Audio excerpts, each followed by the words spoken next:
흑백 요리사의 인기몰이에 한몫하고 있는 중식 셰프들. 그런데 한국 중식당 사이에서도 문파가 나뉜다는 사실 알고 계셨나요? 아니 무협지도 아니고 갑자기 웬 문파? 라고 하실 수도 있지만 실제로 중식 요리사의 세계관을 살펴보면 아니 이거 무협 만화 아니야? 싶은 요소들이 곳곳에 숨어 있습니다.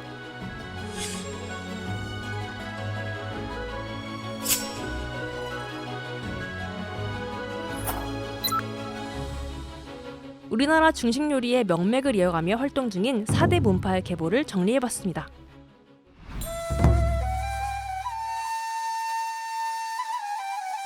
자고로 정파의 기본은 전통 기술을 수련하여 내력을 단단히 다지는 것이거늘 1920년대 초 처음 문을 연 중식당 아서원은 4대 문파 중에서도 가장 오래된 전통의 대가입니다.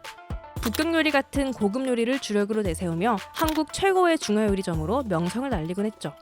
아서원의 특징은 깊이의 맛, 다른 가게 스타일은 다 모양, 색깔 이거 기준으로 하지만 아서원은 깊은 맛, 향기, 짜장면 하나 만들어도 고유의 맛을 살리기 위해서 짬뽕 하나 만들어도 육수의 맛을 살려서 깊은 맛이 있는 거죠. 아서원의 인기는 하늘 높은 줄 모르고 치솟아 한때는 정치인과 재벌가의 집합소로 자리 잡았습니다.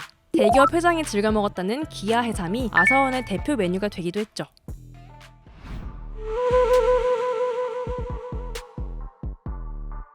아서원과 다르게 홍보석은 음식의 화려한 미간으로 기선을 제압합니다. 맛은 기본이고 그 이상의 시각적인 효과에 집중한 것이죠. 호화로운 사천 요리로 1970년대를 접수한 홍보석. 여기서 내공을 쌓아 중식의 경지에 오른 인물이 바로 우리가 아는 여경래 셰프입니다.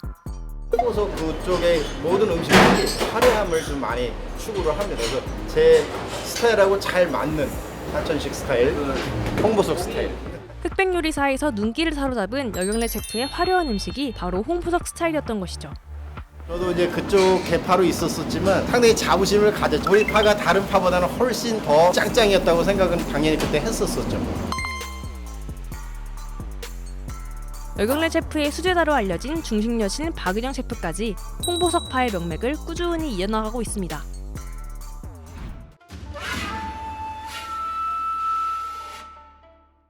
호화 대반점은 우리나라 최초로 호텔에 들어선 중식당으로 유명합니다.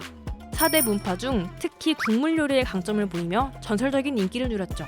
호화 대반점 출신의 유명한 셰프는 바로 나는 호화대반점. 네. 호화대반점은 이제 탕류가 좀 인기가 있어서 국물 있는 종류의 면 종류라든가 이런 거를 많이 손님들이 선호해 하셨대요.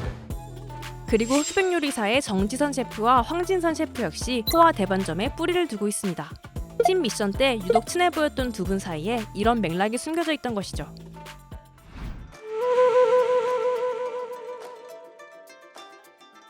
팔선은 1979년 서울 신라호텔 개관과 함께 문을 열었습니다. 호텔 2층에 위치한 팔선은 4대 문파 중 유일하게 현재까지 운영 중인 식당인데요. 중식 파인다이닝을 지향하며 건강하게 먹을 수 있는 요리 철학을 가지고 있습니다. 중화 요리에서 세 가지 말이 있는데 칼, 불, 프라이팬, 都是家里用的宝贝一样，就像是中国的家具，或是这个自己做事的宝贝一样的。 70년대 그쪽에도 호텔에서도 이런 방법을 많이 사용을 했죠. 다른 문파에서는 이런 걸 대해서 잘 모르고. 앞서 홍보석파로 설명했던 여경래 셰프의 동생 여경욱 셰프가 팔선에서 무려 24년 동안 몸담으며 활약하기도 했습니다. 각기 다른 특색으로 사랑받은 대한민국 중식계 4대 문파. 그러나 후배 양성의 진심이었다는 것만큼은 모든 문파가 동일해 보였습니다. 좀 한 수 배우고 싶은 존경스러우신 분이기 때문에 명장에 대한 존경심을 바탕으로 도전에 임하는 중식 요리사들. 문파의 고유한 전통을 이어가며 솜씨를 갈고 닦는 수많은 중식 셰프들을 응원합니다.